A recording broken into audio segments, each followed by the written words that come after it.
அனைவருக்கும் வணக்கம். நான் ஜோதிடர் தமிழரசன் பேசுகிறேன். இந்த சேனல் ஃபஸ்ட் டைம் பார்க்குறவங்களா இருந்தீங்கன்னா சப்ஸ்கிரைப் பண்ணிக்கோங்க. பெல் பட்டனை கிளிக் பண்ணிக்கோங்க. ஆளுங்கிற ஆப்ஷன் இருக்கும், அதையும் செலக்ட் பண்ணிக்கோங்க. அப்போ தான் நாங்கள் போடுற வீடியோஸ் எல்லாமே உங்களுக்கு நோட்டிஃபிகேஷன் வரும்.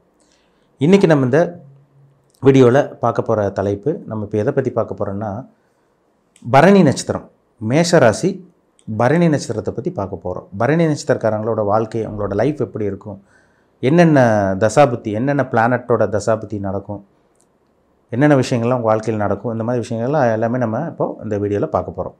பரணிங்கிறது வந்து பார்த்திங்கன்னா அது மேஷராசியில் மட்டும்தான் இருக்கும். பரணி 1, 2, 3, 4 பதங்கள் உள்ளடக்கிய ராசி தான் மேஷராசி. பொதுவாகவே மேஷராசிக்காரங்க துடிப்பானவர்களா, கோபக்காரங்களா, பிடிவாதக்காரங்களா, வைராகியம் மிக்கவங்களா இருப்பாங்க. எந்த ஒரு விஷயமா இருந்தாலும் உடனே செய்யணும்னு நினைப்பாங்க. ஆனால் அதில் வந்து பார்த்திங்கன்னா பரணி நட்சத்திரம் வந்து பார்த்திங்கன்னா அந்த கேரக்டருக்கு அப்படியே கொஞ்சம் மாறுபடும். ஒரு பக்கம் பிடிவாதம், கோவம் ஒரு பக்கம் இருந்தாலும் ஸ்ட்ரெயிட் ஃபார்வர்டாக இருக்கிறவங்களா இருப்பாங்க. இருந்தாலும் இந்த பரணி நட்சத்திரம் வந்து பார்த்திங்கன்னா கொஞ்சம் கலகலன்னு சிரிச்ச முகத்தோடு இருப்பாங்க. ஏன்னா சுக்கிரனோட நட்சத்திரத்தில் பிறந்தனால சுகவாசியாக இருப்பாங்க. உலகத்தை வந்து பார்த்திங்கன்னா சுற்றி பார்க்கணும்னு நினைப்பாங்க, ஜாலியாக இருக்கணும்னு நினைப்பாங்க. இவங்களை பார்த்தாலே அடுத்தவங்களுக்கு பிடிக்கும். பரணி நட்சத்திரக்காரங்களை பார்த்தாலே அடுத்தவங்களுக்கு பிடிக்கும். ஏன்னா இவங்ககிட்ட ஒரு அட்ராக்ஷன் பவர் இருக்கும், ஒரு ஈர்ப்பு சக்தி இவங்ககிட்ட இருக்கும். கலகலன்னு பழகுவாங்க, அடுத்தவங்களோட நல்லா சிரிச்ச முகமாக இருப்பாங்கன்னு சொல்லலாம் பரணி நட்சத்திரக்காரங்க. நிறைய நண்பர்கள் சேர்த்து வச்சுருப்பாங்க. நிறைய நண்பர்கள் சேர்த்து வைக்கிறாங்களோ இல்லையோ, இவங்களுக்கு ஆட்டோமேட்டிக்காக வந்து சேர்ந்துருவாங்க. ஏன்னா இந்த நட்சத்திரத்துக்கு உண்டான அமைப்பே அதுதான், சரிங்களா? ஒரு நல்ல ஒரு நட்சத்திரங்க பரணிங்கிறது, ஒரு அருமையான ஒரு நல்ல ஒரு நட்சத்திரம். இப்போ உங்கள் நட்சத்திரத்துக்கு வந்து பார்த்திங்கன்னா பிறக்கும் போதே சுக்கிர திசையில் தான் பிறந்திருப்பீங்க. ஏன்னா பரணிங்கிறது வந்து சுக்கிரனுடைய நட்சத்திரம். சின்ன வயசுலேருந்து பாருங்கள், ஒரு சில பேர்லாம் பரணி நட்சத்திரக்காரங்க பிறக்கும் போதே வந்து பார்த்திங்கன்னா நல்ல ஒரு வாழ்க்கை தான் வாழ்கிறாங்க. ஒரு சில பேர்த்துக்கு வந்து சுக்கிரன் கெட்டு போய் ராகுவோட சம்மந்தப்பட்டு, சனியோடலாம் சம்மந்தப்பட்டெல்லாம் இப்போ லக்னத்துக்கு அவயோகியாக சுக்கிரனெல்லாம் வந்தாங்கன்னா சின்ன வயசில் கொஞ்சம் கஷ்டப்படுற மாதிரி ஒரு சில பேர்த்துக்கு வந்துடுது. ஒரு சில பேர்த்துக்கு பிறக்கும் போது சுக்கிரதசை வரனால, சுக்கிரதசை ஆரம்பிக்கிறனால சின்ன வயசில் அவங்க சுக்கிரதசை ஆரம்பித்ததுலேருந்து பாருங்கள் கொஞ்சம் கொஞ்சமாக படிப்படியாக அவங்களால முன்னேற முடியும். இவங்க மூலமாக அவங்க பெற்றோர்கள், அவங்க சுற்றி இருக்கவங்க நல்லா இருப்பாங்க. ஒரு சில பேரில் பாருங்கள், குழந்தை பிறந்தோடனே வீடு கட்டுறாங்க, அவங்க அப்பா அம்மா வாகனம் வாங்கிட்டாங்க, பிஸ்னஸ் நல்லா இருக்குது, டெவலப்மெண்ட் ஆகிடுச்சின்னு சொல்கிறாங்க பார்த்தீங்களா? அதுதான் பரணி நட்சத்திரக்காரங்க வந்து பார்த்திங்கன்னா ஒரு நல்ல ஒரு நட்சத்திரமாக இருக்கிறனால அது வந்து அவங்க சின்ன வயசில் பார்த்திங்கன்னா அவங்க கொஞ்சம் கொஞ்சமாக வளர்கிறத விட அவங்க தாய் தந்தையை வளர்கிறதும் கண் கூட பார்க்க முடியுது. ஏன்னா சுக்கிரனால வீட்டுக்கு உண்டான கிரகம், சொகுசுக்கு உண்டான கிரகம், ஆடம்பரத்துக்கு உண்டான கிரகம் தான் சுக்கிரன். சுக்கிரதசை வந்து பார்த்திங்கன்னா 20 வருஷம் நடக்குங்க. சுக்கிரத மகாதசை 20 வருஷம் நடக்கும். இது வந்து எல்லாத்துக்கும் 20 வருஷம் பரணி நட்சத்திரக்காரங்களுக்கு நடக்குமான்னு பார்த்தீங்கன்னா கிடையாது. ஏன்னா 4 பாதம், பரணி 1, 2, 3, 4 பாதங்கள் தான் மேஷராசியில் இருக்கும்.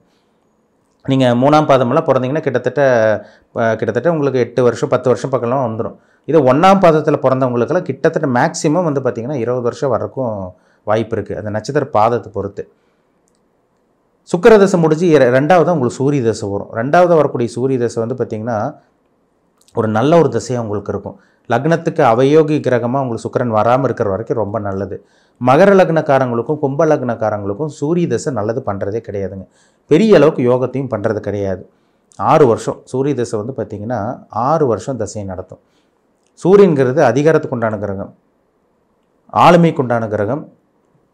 அதேமாதிரி வந்து பார்த்திங்கன்னா நிர்வாகத்திறமைன்னு சொல்கிறாங்க பார்த்தீங்களா, இது எல்லாமே இந்த சூரியன் தான். அப்போ அந்த 20 வயசுக்கு மேலெல்லாம் ஒரு சில பேருக்கெல்லாம் பார்த்திங்கன்னா கவர்மெண்ட் ஜாப் சீக்கிரமே கிடச்சிருது. படித்து முடிச்சோடனே கவர்மெண்ட் ஜாப் கிடைக்கிறத பார்க்க முடியுது. அதாவது பரணி நட்சத்திரம் 1ஆம் பாதத்தில் பிறந்தவங்களுக்கு, 2, 3ஆம் பாதம் பிறந்தவங்களுக்கெல்லாம் அவங்க சூரிய தசை முன்னாடியே வந்துடும். அப்போ அந்த சூரிய தசை வரும்போது சின்ன வயசில் வந்து பார்த்திங்கன்னா 20 வயசுக்கு அப்புறமா வந்து பார்த்திங்கன்னா கவர்மெண்ட் ஜாப் கிடைக்கிறதுலாம் நம்ம கண் கூட பார்க்க முடியுது. ஒரு சில ஜாதகத்தில் அந்த மாதிரி தான் அங்கே வருது. சூரியன் கெட்டு போச்சுன்னா, இப்போ சுக்கிரதசை முடிஞ்சு 2வது சூரியன் வரதுனால சூரியன் வந்து பாப கிரகத்தோட தொடர்பு ஏற்பட்டு ராகுடையோ சனியோடையெல்லாம் மாட்டிக்கிச்சுன்னா சின்ன வயசுல அப்பாவை இழந்து போகிறது, அப்பா வந்து தவறி போகிறது, அப்பாவை விட்டு பிரிஞ்சு இருக்கிறதெல்லாம் இந்த பரணி நட்சத்திரக்காரங்களுக்கு இருக்குது, சரிங்களா? அது ஆட்டோமேட்டிக்காக அந்த மாதிரி அமைஞ்சிரும். சூரியன் கெட்டு போனவங்களுக்கு. சூரியன் நல்லா இருக்கிறவங்களுக்கு தந்தைக்கும் நல்ல ஒரு வளர்ச்சி இருக்கும், உங்களுக்கும் நல்ல ஒரு வளர்ச்சி இருக்கும். நல்லா படித்து முன்னேறவங்களாம் பாருங்கள், இந்த சுக்கிரதசை முடிஞ்சு சூரிய தசை வந்து இந்த சூரியன் நல்லா இருக்கவங்களுக்குலாம் பாருங்கள் அருமையான ஒரு வளர்ச்சி கிடைக்கிறத பார்க்க முடியுது. ஏன்னா 6 வருஷம் சூரிய தசை. அதுக்கப்புறம் உங்களுக்கு சந்திர தசை வரும். சந்திரன் வந்து 10 வருஷம் உங்களுக்கு தசை நடத்துவார். சந்திரன் வந்து எப்படின்னா உங்களுக்கு 10 வருஷம்னா கிட்டத்தட்ட உங்களுக்கு 20 வயசுக்கு மேலே வரும். ஒரு சில பேருக்கு 20 வயசுக்கு மேலே வரும், ஒரு சில பேருக்கு வந்து பார்த்திங்கன்னா 25 வயசுக்கு மேலே வரும் சந்திர தசை. அந்த சந்திர தசை வந்து 10 வருஷம் கிட்டத்தட்ட 30-35 வயசு வரைக்குமே உங்களுக்கு சந்திர தசை நடக்கும். அது அப்ராக்சிமேட்டாக சொல்கிறேன். அது உங்கள் டேட் ஆஃப் பர்த் பொறுத்து பலன் மாறுபடும், சில விஷயங்கள்லாம் மாறுபடும். அந்த சந்திர தசை வந்து நல்ல ஒரு ஸ்தான பலம் பெற்றது. இப்போ மேஷ லக்னம், அதேமாதிரி வந்து பார்த்திங்கன்னா மிதுன லக்னம், சிம்ம லக்னம். சிம்ம லக்னத்துக்கு கூட சந்திரன் விரையாதிபதி இருந்தால் கூட வெளிநாடு அந்த மாதிரி விஷயங்களை அனுபவிச்சிடும். மேஷ லக்னம், கடக லக்னம், சிம்ம லக்னம், விருச்சக லக்னம், தனுசு மீன லக்னக்காரங்களுக்கெல்லாம் சந்திர திசை நல்லா வேலை செய்யும். தனுசு லக்னக்காரங்களுக்கு கூட சந்திரன் 8ஆம் அதிபதி இருந்தால் கூட அவர் இருக்கிற இடத்த பொறுத்து பலன்கள் கண்டிப்பாக மாறுபடும். இருக்கிற இடத்துக்கு தகுந்த மாதிரி பலனை கண்டிப்பாக கொடுத்துருவார். அவர் நல்லவரோட சேர்ந்தால் நல்லவராக மாறிடுவார், கெட்டவரோட சேர்ந்தால் கெட்டவராக மாறிடுவார். அப்போ அந்த சந்திர திசை 10 வருஷம் சந்திர திசை. சந்திரன் வந்து நல்ல ஒரு அமைப்பில் இருந்துச்சுன்னா, ராகுவோட சேராமல் சனியோட சேராமல் பாவகிரகத்தோட சம்மந்தப்படாமல் இருந்துச்சுன்னா அந்த சந்திர திசை ரொம்ப ரொம்ப நல்லாயிருக்கும். சந்திரன் கெட்டு போனவங்களுக்கு அம்மாவோட உடல் ஆரோக்கியம் கெட்டு போகும், இவங்களோட உடல் ஆரோக்கியமே கெட்டு போகும். 10 வருஷம் உடம்பு சரியில்லைங்க சார், ஹெல்த் பிரச்சனை வருது, அடிக்கடி மாத்திரை மருந்து எடுக்கிற மாதிரி வருது, வயிறு பிரச்சனை வருது, இந்த மேலே சொல்கிறாங்க பார்த்தீங்களா, இது எல்லாமே இந்த சந்திர திசையில் தான் நடக்கும். இந்த 30-35 வயசுக்கு மேலே வரக்கூடிய சந்திர திசை. இப்போ அந்த சந்திரன் வந்து நல்ல ஒரு அமைப்பில் இருந்தால் கண்டிப்பாக அந்த சந்திர திசை உங்களுக்கு மிகப்பெரிய மாற்றத்தை கொடுக்கும். ஒரு சில பேருக்கு 30 வயசில் வரும், சரிங்களா. 30 வயசுலேயே ஒரு, அதாவது சுக்கிரதசை முடிஞ்சு உங்களுக்கு 20 வருஷம் சுக்கிரதசை, சூரியன் ஒரு 6 வருஷம், சூரியன் ஒரு 6 வருஷம் 26 வயசில் வந்துச்சுன்னா உங்களுக்கு கிட்டத்தட்ட ஒரு 35 வயசு வரைக்கும் உங்களுக்கு சந்திரதசை நடக்கும். ஒரு சில பேருக்கு 30 வயசு வரைக்குள்ளே சந்திரதசை முடிஞ்சிடும். அதாவது நட்சத்திர பாதத்தை பொறுத்து, சரிங்களா. பரணி நட்சத்திரம் நீங்கள் என்ன பாதத்தில் பிறந்தீங்களோ அதுக்கு தகுந்த மாதிரி நடக்கும், சரிங்களா. மேக்ஸிமம் வந்து பார்த்திங்கன்னா பரணி நட்சத்திரக்காரங்களோட வாழ்க்கை சின்ன வயசில் ஒரு சில பேருக்கு நல்லா இருந்தால் கூட ஒரு சில பேருக்கு 26-27 வயசுக்கு மேலே தாங்க ஒரு சில பேருக்கு நல்ல ஒரு டெவலப்மெண்ட் கிடைக்குது. ஒரு சில பேருக்கு 30 வயசுக்கு 35 வயசுக்கு மேலே தான் டெவலப் ஆகிறாங்க. அது தசாபுத்தியை பொறுத்து, சரிங்களா. சந்திரன் 10 வருஷத்துக்கு அப்புறம் உங்களுக்கு செவ்வாய் தசை 7 வருஷம் நடக்கும். செவ்வாய் வந்து பார்த்திங்கன்னா உங்களுக்கு 30-35 வயசுக்கு மேலே வரக்கூடிய அந்த செவ்வாய் திசை நல்ல ஒரு அதிகார பதவி, நல்ல ஒரு வேலை. ஒரு சில பேரில் பாருங்கள் இந்த ரியல் எஸ்டேட் ஃபீல்டெல்லாம் இருப்பாங்க, 30-35 வயசுக்கு மேலாம் பண்ணுவாங்க. இந்த செவ்வாய் திசையில் தான் சாதிப்பாங்க. ரியல் எஸ்டேட் ஃபீல்டில் இருக்கவங்க, கன்ஸ்ட்ரக்ஷன் ஃபீல்டில் இருக்கவங்க, ஒரு சில பேர் மருத்துவர் ஆயிடுவாங்க. மருத்துவத்துறையில் நல்ல ஒரு உயர் பதவியில் இருக்கவங்கள பாருங்கள் இந்த செவ்வாய் திசையில் தான் அவங்களுக்கு அந்த பதவி கிடைக்கும். ஏன்னா மருத்துவம்னாலே அது செவ்வாய் தான். அப்புறம் உங்களுக்கு காவல்துறை அதிகாரிகள், அப்புறம் இராணுவத்தில் இருக்கவங்க, மிலிட்ரி, இந்த ஏர்ஃபோர்ஸில் இருக்கவங்களுக்குலாம் பாருங்கள் இந்த செவ்வாய் வலுத்து இருக்கும், ஸ்ட்ராங்காக இருக்கும். அந்த தசை நல்லா இருந்துச்சுன்னா கண்டிப்பாக உங்களை நல்லபடியாக வழி நடத்தும். தசை சரியில்லைன்னா நீங்கள் என்ன தான் போராடினாலும் என்ன தான் உழைப்பு போட்டு கொட்டினாலும் அந்த செவ்வாய் தசை பெரிய மாற்றத்தை கண்டிப்பாக கொடுக்காது. உங்கள் வாழ்க்கையில் நல்லது நடக்கலைன்னா, நல்லது நடந்தால் கூட பரவாயில்ல, கெட்டது தான் உங்களுக்கு அதிகமாக நடக்கும். அந்த செவ்வாய் பாவகிரகத்தோடு சம்மந்தப்பட்டா. ராகு தசை, ராகு வந்து உங்களுக்கு கிட்டத்தட்ட 18 வருஷங்க. ராகு தசை முழுமையாக 18 வருஷம் நடக்கும். 35 வயசுக்கு மேலே வரக்கூடிய இந்த ராகு தசை தான் ஒரு யோக தசையாக இருக்கும் பரணி நட்சத்திரக்காரங்களுக்கு. ராகு நல்ல ஸ்தானத்தில் இருந்து நல்ல ஒரு பலத்தோடு இருந்தாருன்னா கொட்டி கொடுக்குற ராகுவாக இருப்பார். 35-36 வயசுக்கு மேலே டெவலப் ஆகிறாங்க பாருங்க. ஒரு சில பேர் பெரிய செல்வந்தனா கோடீஸ்வரனாக மாறுவாங்க. ராகு பாவகிரகத்தோட தொடர்பு இல்லாமல் இருந்து மேஷம், ரிஷபம், கடகம், கன்னி, மகரத்தில் இருந்து அதேமாதிரி வந்து பார்த்திங்கன்னா லக்னத்துக்கு ஒரு 3, 6, 10, 11 மண்டலம் சம்மந்தப்பட்டுட்டார்னா ராகு கொட்டி கொடுக்கக்கூடிய நல்ல ஒரு யோகமான ராகு, அதிர்ஷ்டம் தரக்கூடிய ராகு தசையை தான் நிச்சயமாக அமையும், சரிங்களா. திடீர்னு பணக்காரன் ஆவாங்க. சம்மந்தம் மேலே பெரிய செல்வந்தர்னா கோடீஸ்வரன் அவங்க ஜாதகத்தில் பார்த்தோன்னா அந்த ராகு தசையில் தான் 35-40 வயசுக்கு மேலே வரக்கூடிய அந்த ராகு தசை தாங்க அவங்களுக்கு யோகத்தை செய்யுது. அப்போ உங்கள் பிறப்பு ஜாதகத்தில் வரக்கூடிய என்ன தசாபுத்தி போயிட்டுருக்குன்னு பாருங்கள், ரொம்ப முக்கியம். அடுத்து உங்களுக்கு ராகு முடிஞ்சு உங்களுக்கு குரு தசை 16 வருஷம் நடக்கும். குரு வந்து லக்னத்துக்கு அவயோகியாக இல்லாமல் இருக்கிற வரைக்கும் நல்லது. நீங்கள் வந்து பார்த்திங்கன்னா நீங்கள் துலாம் லக்னம் அல்லது ரிஷப லக்னக்காரங்களுக்கு துலாம் ரிஷப லக்னத்தில் பிறந்தீங்கன்னா அந்த குரு தசை வந்து பெரிய அளவுக்கு யோகத்தை செய்கிறது கிடையாது.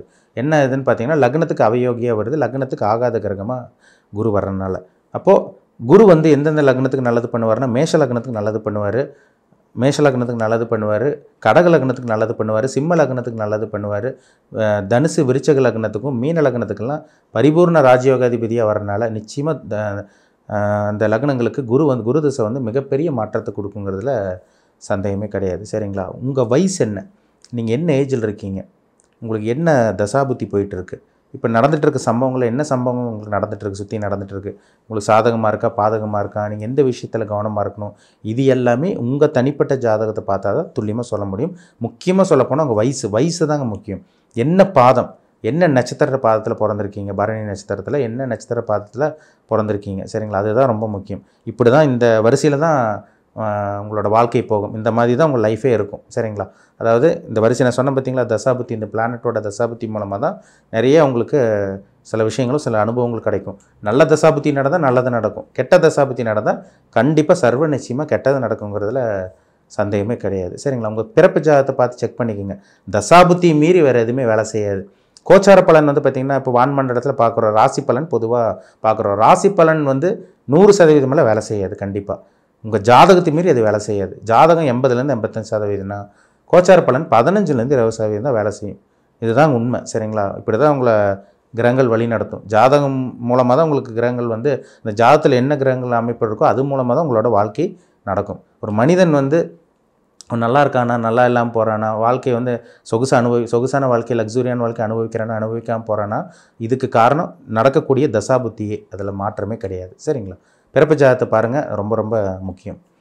மீண்டும் அடுத்த பதிவில் சந்திக்கும் வரை உங்களிடமிருந்து விடைபெறுவது உங்கள் ஜோதிடர் தமிழரசன். இந்த சேனல் பிடிச்சிருந்தா உங்கள் நண்பருக்கு உறவினருக்கு ஷேர் பண்ணுங்கள், லைக் பண்ணுங்கள், சப்ஸ்கிரைப் பண்ணுங்கள், பெல் பட்டனை கிளிக் பண்ணிக்கோங்க. ஆளுங்கிற ஆப்ஷன் இருக்கும், அதையும் செலக்ட் பண்ணிக்கோங்க. அப்போ தான் நாங்கள் போடுற பதிவுகள் எல்லாமே உங்களை வந்து சேரும். நன்றி, வணக்கம்.